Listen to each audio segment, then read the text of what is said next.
welcome to this meditation on the three wise men. They are also called Magi or even kings. And they came from so far in order to pay homage to the newborn king. First the poor shepherds had been called, and now it's the time for the rich, the great ones of the earth, to be called to pay homage to him. They made such a long journey and offered him such expensive gifts because they were so eager to meet God. We might ask ourselves just how eager we are to meet God and how much are we prepared to offer him. The story of King Herod can teach us about sin. It is sin which destroys our true happiness and the welfare of other people. And that is why God hates sin. And so we must try to achieve a zero tolerance of sin in our life. Three wise men living in Iran saw a new star in the sky and believed that it told of the birth of a new king in Israel. They set out on a long journey to find this king and to pay homage to him.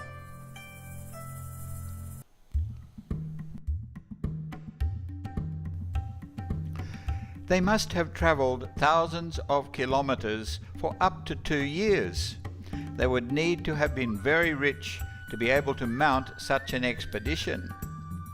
Experts argue whether they and their journey are historical, but we only have their story as it is in the Bible, and so it is for us to profit from it as it is.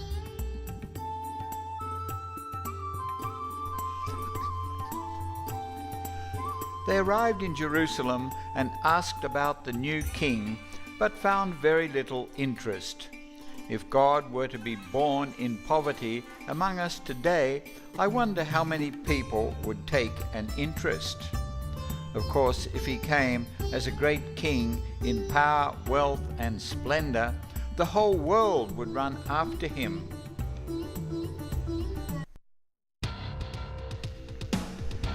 King Herod, however, heard of their arrival and was keenly interested.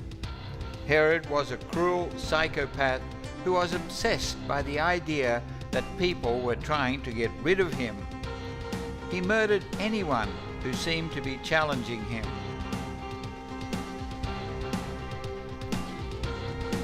He called a meeting of the leaders of the Jewish people and pretended to be interested in the birth of the Messiah. They told him that the Messiah would surely be born in the town of Bethlehem, since that was the town of King David.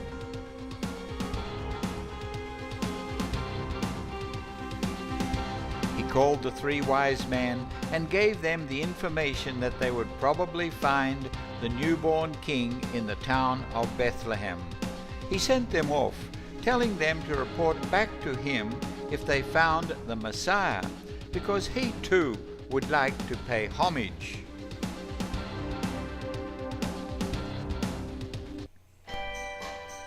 It would seem that the star which the wise men were following had disappeared for a time. They were overjoyed to see it appear again in the night sky. It seemed to halt above a house in the village ahead. All of us are following some star in our life, but just what star is it? Is it a star which is leading us to God, or is it leading us away from him?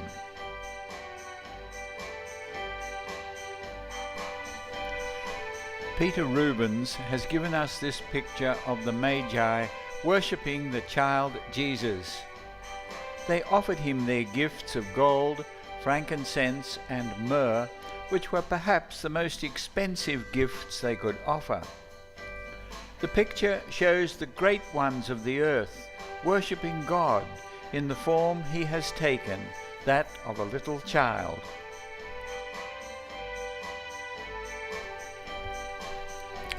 In another picture by Rubens, we see one of the wise men kissing the foot of Christ and the child God placing his hand on the king's head in blessing. Humility is the keynote of this picture. We need to be humble enough to accept God in whatever form he comes to us, often suffering. The Magi were warned in a dream that Herod wished to kill the child and that they should not go back to him but return to their own country by a different road. Joseph is warned in a dream that Herod intends to kill the child and that he should take Mary and her son and flee into Egypt. Joseph and Mary are devastated by this news. They prepare to leave immediately. Herod hears that the Magi have left and is furious. He calls his military commander and boasts that he will not tolerate any rival.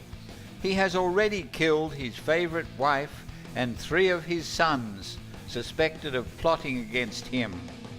He orders his soldiers to kill all the boys aged 2 years or less in Bethlehem and the surrounding area.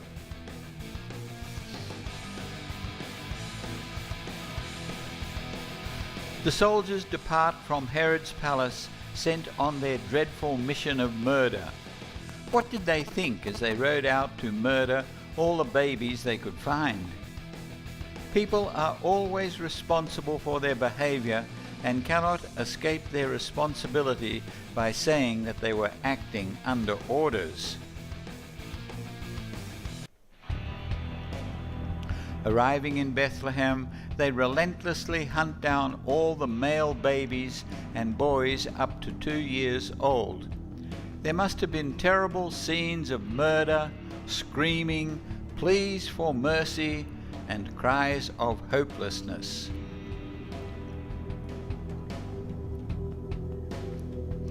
This is what sin is all about. This is what sin can lead to.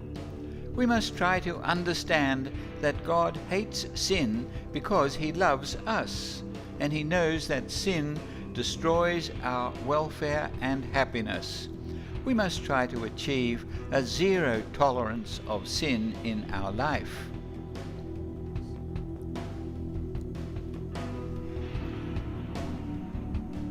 Giovanni has given us this graphic picture of the murder of the children presided over by the prince of evil, Satan. God gives life to each newly born child, and it must give him great pain to see the children of his love being murdered. In the modern world, hundreds of thousands die by abortion. How does that affect us?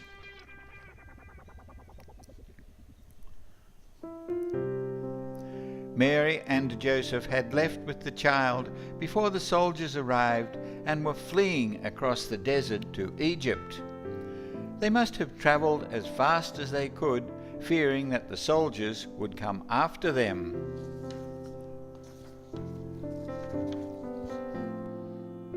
Their flight would have taken them through some very difficult terrain. When God came among us, he wished to live our life to the full, even to being a refugee. There are so many refugees in the world today, people without a country or a secure way of life. Christ wished to identify with those who are suffering in order to lead them to a new fullness of life. Is this our attitude towards refugees, or do we just wish to drive them away? There is always hope for us if we stay with God. He is so powerful that he can always bring good out of evil.